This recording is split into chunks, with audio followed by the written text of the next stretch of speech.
کبھی کبھی کسی واقعے کی اصل حقیقت ویڈیو کے چند سیکنڈز میں نظر نہیں آتی۔ اصل حقیقت اس لمحے کے پیچھے چھپی ہوتی ہے جب ایک انسان کے سامنے صرف دو راستے رہ جائیں، یا تو وہ خاموش کھڑا رہے یا پھر کسی کی عزت جان اور اپنی جان بچانے کے لیے قدم اٹھائے۔ آج سوال صرف ایک کرنل کا نہیں، آج سوال ہماری کلیکٹیو سوچ کا، ہمارے ڈوئل سٹینڈرڈز کا اور ہیومینٹی کا ہے۔ السلام علیکم میری یوٹیوب فیملی، میں آج جس ٹاپک پہ بات کرنے جا رہی ہوں شاید کچھ لوگوں کو سخت لگے گی، پسند بھی نہیں آئے گی، کچھ لوگ ناراض ہوں گے، لیکن کبھی کبھی سچ وہی ہوتا ہے جو سننے میں سب سے زیادہ تلخ لگتا ہے۔ اور اس پر حضرت علی کا بھی قول ہے کہ جس کے گرد زیادہ لوگ ہوں گے وہ منافق ہوگا، اور جس کے پاس کم لوگ ہوں گے وہ ہمیشہ سچا ہوگا۔ اب یہ بات آتی ہے اصل واقعے کی طرف۔ گزشتہ روز اسلام آباد کے سرحد یونیورسٹی کے روات کیمپس میں ایک واقعہ پیش آیا جس کی ویڈیو سوشل میڈیا پر تیزی سے وائرل ہوئی۔ ایک لیفٹیننٹ کرنل جن کی مسز یونیورسٹی سے وابستہ ہے وہاں طلباء کے احتجاج کے دوران پہنچے، صورتحال بگڑی، ہاتھا پائی ہوئی، آفیسر کی وردی کھینچی گئی اور بالآخر انہوں نے اپنی سروس پسٹل سے ہوائی فائر کیا۔ اس واقعے کے بعد پاکستان فوج نے انہیں حراست میں لے کے باقاعدہ انکوائری بھی شروع کر دی ہے۔ اب یہاں سے اصل سوال شروع ہوتا ہے، اگر اس آفیسر نے قانون کی وائلیشن کی ہے، اگر اس نے اپنی طاقت کا ناجائز استعمال کیا، اگر اس نے کسی بے گناہ کو نقصان پہنچایا، تو یقیناً اس کا احتساب ہونا چاہیے اور کڑا احتساب ہونا چاہیے، کیونکہ وردی کسی کو قانون سے بالاتر نہیں کرتی۔ لیکن کیا یہی اصول ہر انسان کے لیے برابر ہے؟ کیا ہم اس بات پر بات کریں گے کہ ایک ہجوم کسی انسان پر ٹوٹ پڑنے کا کس نے ان کو حق دیا ہے؟ اور اگر ایک ہجوم ایک انسان کی جان لے لے تو اس کے بعد اس چیز کا جواب دہ کون ہوگا؟ کیا ہم یہ بھی پوچھیں گے کہ ایک عورت، چاہے وہ کسی کی بیوی ہو، بیٹی ہو، بہن ہو، یا صرف ایک اجنبی شہری، اگر وہ کسی ہجوم کے درمیان خوف زدہ ہو، ہراس ہو، اس کو ہراس کیا جا رہا ہو، تو اس کی حفاظت کون کرے گا؟ وہ گارڈ جس نے کرنل کو بعد میں حراست میں لے لیا، سائڈ پہ کر لیا، جب پہلے مسئلہ بن رہا تھا تو وہ کہاں تھے؟ کیوں نہیں درمیان میں؟ اور سب سے اہم، اگر ایک شوہر اپنی بیوی کو خطرے میں دیکھ کر وہاں پہنچتا ہے تو کیا اس کی پہلی شناخت صرف فوجی رہ جاتی ہے، یا وہ پہلے ایک انسان، ایک شوہر اور ایک محافظ بھی ہوتا ہے؟ میں یہاں پر کسی بھی آفیسر کو جو ہے بری الذمہ قرار نہیں دے رہی، لیکن اگر وہی کرنل اپنے ساتھ 4-6 بندے اور لے آتا تو پھر کیا کہا جاتا کہ وردی میں دہشت گردی کی گئی ہے۔ لیکن اگر وہی فوجی ابھی یہاں پر اس موب کے ہاتھوں اپنی جان گنوا بیٹھتا، اپنی بیوی کی عزت جو ہے اس کی حفاظت نہ کرتا، تو پھر کہا جاتا کہ ان لوگوں کو تو یہ اپنے گھر کی عزت کی حفاظت نہیں کر سکتے، یہ ہماری حفاظت کیا کریں گے؟ میں یہاں پر صرف یہ کہہ رہی ہوں کہ فیصلہ مکمل واقعہ دیکھ کر ہونا چاہیے، صرف وائرل ویڈیو کے چند سیکنڈ دیکھ کر نہیں، کیونکہ ویڈیو میں صرف یہ نظر آتا ہے کہ ایک شخص نے گن نکالی، لیکن ہمیں یہ نہیں بھولنا چاہیے کہ اس سے پہلے وہاں کیا ہوا، کس نے کس کو دھکا دیا، کس نے کس پر ہاتھ اٹھایا، کس نے کس کے کپڑے پھاڑنے کی کوشش کی۔ کیا کوئی ہجوم کسی شخص کو گھیر کر اس کی وردی پھاڑ سکتا ہے؟ کیا کسی عورت کے کپڑوں کو ہاتھ لگانا کیا جائز ہو سکتا ہے؟ کیا کسی شخص کو مارنے کی کوشش کرنا صرف اس لیے جائز ہے کہ وہ وردی میں ہے اور باقی کسی شخص کی جان خطرے میں ہو تو پھر ہم اس کے پاس کیا آپشن چھوڑتے ہیں؟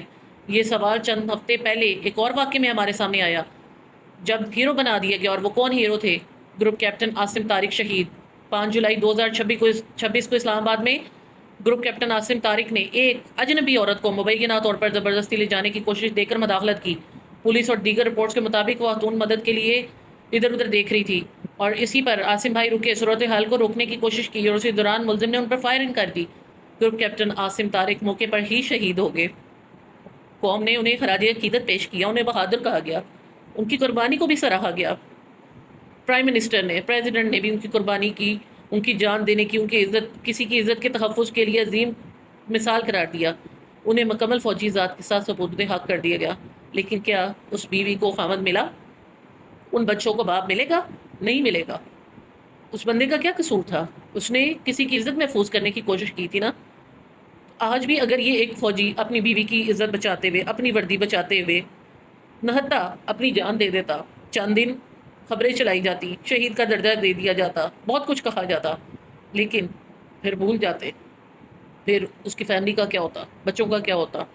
اگر صرف بندہ شہید کر دیا جاتا، مار دیا جاتا، تو اس کی جان چلی جاتی، اس کی فیملی کا کیا بنتا؟ اب بالکل یہی چیز جو عاصم بھائی کے لیے کی گئی، وہ چیز اس کرنل کے لیے کیوں نہیں ہے؟ وہ بھاگی بہادری کی مثال تھے، انہوں نے جو کیا ایک اجنبی عورت کی عزت بچانے کے لیے کیا، نہتے تھے، اپنے کام سے جا رہے تھے، اپنے آفیشیل کام سے جا رہے تھے، لیکن ایک فائر نے ان کو اس زندگی سے آزاد کر دیا جو انہوں نے اپنی فیملی کے لیے نہیں، کسی کے لیے جو ہے وہ اپنی جان دے دی۔ اب ذرا ہاتھ دل پر رکھ کر سوچیں، اگر کسی اور کی بیٹی کی عزت بچانے کے لیے ایک فوجی اپنی جان قربان کر دے تو وہ ہیرو ہے، لیکن اگر وہ اپنی بیوی کے لیے گن نکال کے ہوائی فائر کر دے تو کیا وہ زیرو ہے؟ اس نے وردی پہنی ہے، اس کا قصور یہ ہے؟ اس کی سامنے اس کی بیوی کو جو ہے جس طرح سے مرضی ٹریٹ کیا جائے اور وہ چپ کر کے یہ دیکھے کہ اس نے وردی پہنی ہوئی ہے، کہیں اس کے اوپر جو ہے وہ بات نہ کر دی جائے، کیا یہ جسٹیفائڈ ہے؟ تو پھر مجھے بتائیں نا کہ اپنے گھر کی عزت کو بچانے والا ایک فوجی صرف اس لیے مجرم کیسے بن جاتا ہے کہ وہ وردی میں تھا؟ یہاں فرق صرف اتنا ہے کہ ایک نے ایک اجنبی عورت کی مدد کی اور دوسرے کے بارے میں دعویٰ ہے کہ وہ اپنی اہلیہ کے معاملے میں وہاں پہنچا، اپنی مسز کو وہاں پہ سیکیور کرنے پہنچا۔ عورت دونوں جگہ عورت تھی، عزت دونوں جگہ عزت تھی، خطرہ دونوں جگہ خطرہ تھا، اور ایک مرد دونوں جگہ محافظ بن کر سامنے آیا۔ پھر ہمارا سٹینڈرڈ کیوں چینج ہو جاتا ہے؟ ہاں، اگر کرنل نے اختیارات سے تجاوز کیا ہے، کارروائی ہونی چاہیے، ضرور ہونی چاہیے، اور اگر اس نے غیر ضروری ٹارچر کیا تو اس پر بھی جو ہے وہ آنسریبل ہی نہیں، کارروائی کے بھی جو ہے اس کے اوپر ہونا چاہیے۔ اگر اس نے قانون توڑا ہے تو احتساب ہونا چاہیے، لیکن اگر دوسری طرف ایک ہجوم نے بھی قانون اپنے ہاتھ میں لیا، کسی انسان کو گھیر کر مارنے کی کوشش کی، اس کی وردی پھاڑی یا کسی عورت کو ہراس کیا، تو پھر اس ہجوم کا احتساب بھی اسی شدت سے ہونا چاہیے، کیونکہ انصاف کا مطلب یہ نہیں کہ ہم اپنی پسند کے فریق کو سچ اور ناپسندیدہ فریق کو جھوٹ بنا دیں۔ انصاف کا مطلب دونوں طرف کا حساب ہے۔ ہمیں یہ بھی سمجھنا ہوگا کہ فوجی وردی کوئی جادوئی لباس نہیں، اس وردی کے اندر بھی ایک انسان ہوتا ہے، ایک شوہر ہوتا ہے، ایک باپ ہوتا ہے، ایک بیٹا ہوتا ہے، اور ایک ایسا شخص ہوتا ہے جس کے گھر والے بھی اس کا انتظار کرتے ہیں۔ ہم اپنے فوجیوں سے توقع کرتے ہیں کہ وہ سرحد پر کھڑے ہو کر ہماری ماں، بہنوں، بیٹیوں اور بچوں کی حفاظت کریں، تو پھر جب وہی شخص اپنے گھر کی عورت کے لیے حفاظت کھڑا ہو تو ہمیں اس کے معاملے میں انسانی پہلو کو بھی سمجھنے کی کوشش کرنی چاہیے۔ لیکن ساتھ ہی یہ بھی حقیقت ہے کہ وردی پہننے والا شخص عام شہری سے زیادہ رسپانسبل ہوتا ہے، اس لیے اس کے عمل کا فیصلہ جذبات سے نہیں، قانون اور مکمل پروف کے ساتھ ہونا چاہیے۔ اور یہی بات اسٹوڈنٹس کے لیے بھی ہے۔ یونیورسٹی اختلاف رائے اپنی جگہ پر ہے، لیکن اس کا مطلب یہ نہیں ہے کہ اسٹوڈنٹس کو جو ہے وہ اتنی اجازت دی جائے کہ وہ کبھی بھی کسی کے ساتھ بھی جو ہے کچھ بھی کر دیں۔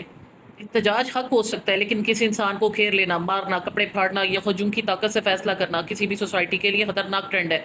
آج اگر ہم ایک فوجی کو ہجوم کے ہاتھوں مرنے دیتے ہیں تو پھر کہتے ہیں کہ وہ تو وردی والا تھا، تو کل یہی ہجوم کسی استاد، کسی ڈاکٹر، کسی جرنلسٹ، کسی اسٹوڈنٹ یا کسی عام شہری کو بھی اپنا ٹارگٹ بنا سکتا ہے۔ ہجوم کبھی انصاف نہیں کرتا، ہجوم صرف طاقت دکھاتا ہے۔